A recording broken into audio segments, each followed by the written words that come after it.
If the Sixers can't muster some life tonight, then they're not the ones for us, and they're not the team we believe in. All right, listen, we got ourselves an elimination game up in New York tonight.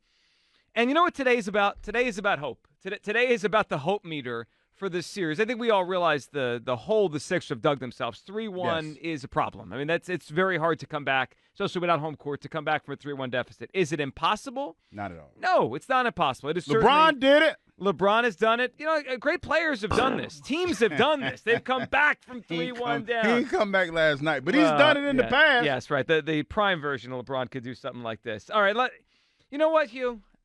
Let me. I'll hold on. You go first, Hugh. Do you have hope for tonight? Yes, all right, I need. do. Maybe you could rally the troops. Listen, I understand. Don't get it twisted. I understand where individuals like Black Gritty and other people that follow this team, where they are with this squad. They're tired. They've seen this forever. They've seen this for 10 seasons. They feel like they've been lied to. They feel like, they've been taking their significant other out for dinner for the last couple of nights, and they ain't never made it past second base. I understand that feeling. That's what it feels like dealing with this team right now. I'm not there. I haven't been here that long. And I understand that the process has made people weary. But I feel like tonight has to be the night where, Joel Embiid calling out the fans, he has to step up to the plate and he has to play better. I think the big fella has it in him. They just need to come in and his support cast. They got to do. You got Tobias Harris. You got to just give me a little bit more than 10 points. I know I'm saying you've been giving as much as you can. We need you to do a little bit more, man. Yeah. Tyrese Maxey, the bench. We need y'all to do a little bit more, man. We need a little bit more than 8 points from the bench. The big fella's given a lot, and he's done a lot. Not making any excuses for him, but we need a little bit more from the supporting cast, man. We need more from the supporting cast. Well, they do. And, Hugh, I understand that they can get that, and it's not impossible that they get a little more from the supporting cast, and they could come out tonight and surprise us. And before I tell you how I feel deep down, I will say this. This series hasn't been blowouts, right? It's not like either team is blowing the other one out. If not for the nonsense at the end of game 2, this is probably a 2-2 series. It's been mostly an even series in terms of just minute to minute.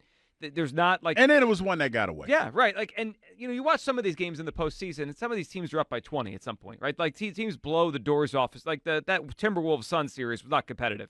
This isn't like that. It's been a very competitive series. It's been close. The Sixers are on the wrong end of the big moments, and that's why they're down 3-1. So there is some hope tonight because these teams aren't total mismatches. In fact, the Sixers, I think we forget it now because a week has gone by and it stunk. The Sixers actually open up as the betting favorite.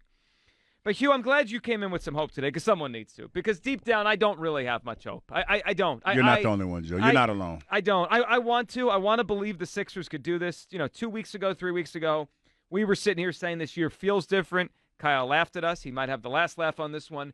It did feel different. It felt like they were trending in the right direction. It felt like the East was opening up. But the bottom line is they just haven't, in this season, this series, and in general over the last few years, found a way to dig deep when things go bad. Like, could they win tonight? Yes. Yeah, they could. Do you think they are going to win tonight? No. I do not. No. And maybe the Game 7 Mother's Day, rollover last year in Boston is on the top of my head.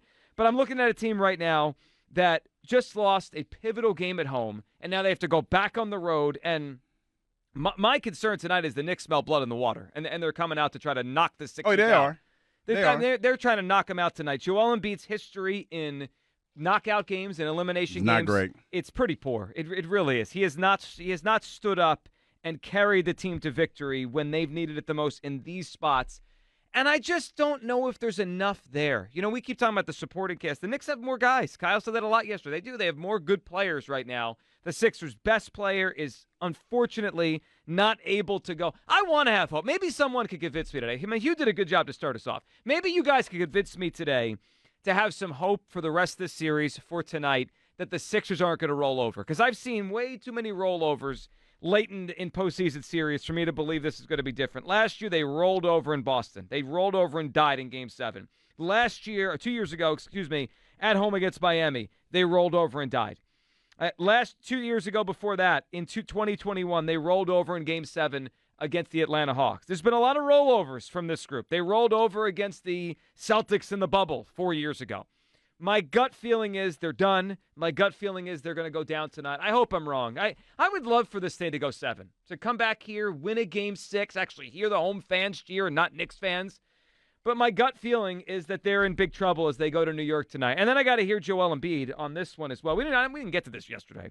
But this slipped through the cracks here because part of this series going the wrong way has been the rebounding, right? The Knicks have been rebounding the ball. Oh, man, like fifth and sixth second chance shots. Or I guess they wouldn't be called second chance. They'd be called sixth chance shots. Six chances? Yeah, because they get, like, it was one series where, like, they had about 8 shots. I know. They got the rebound and they got it's the unbelievable. shoot a couple times. So, yeah. Yeah, the fact that they're getting more possessions is really the series, and we all wonder why. I think we kind of have a feeling the Knicks are a better rebounding team. They're more athletic. They are just fighting harder for the basketball, showing more heart out there. The Sixers center can't jump in the fourth quarter. That's a big problem.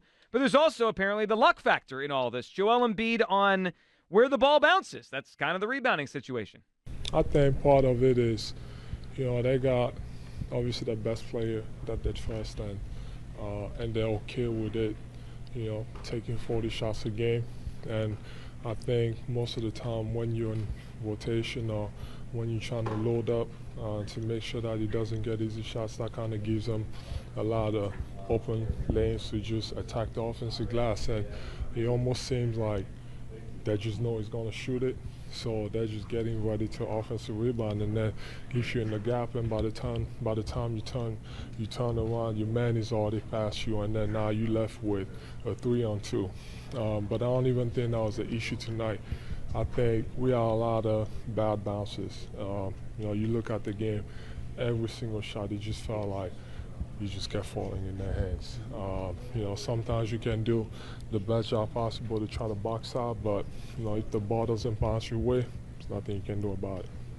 Hugh, your thoughts on the bounces? The rebounding has been about the bounces in this series. Listen, I understand what he's saying, but the unfortunate situation that Joel Embiid is in, ain't nobody trying to hear all that, man.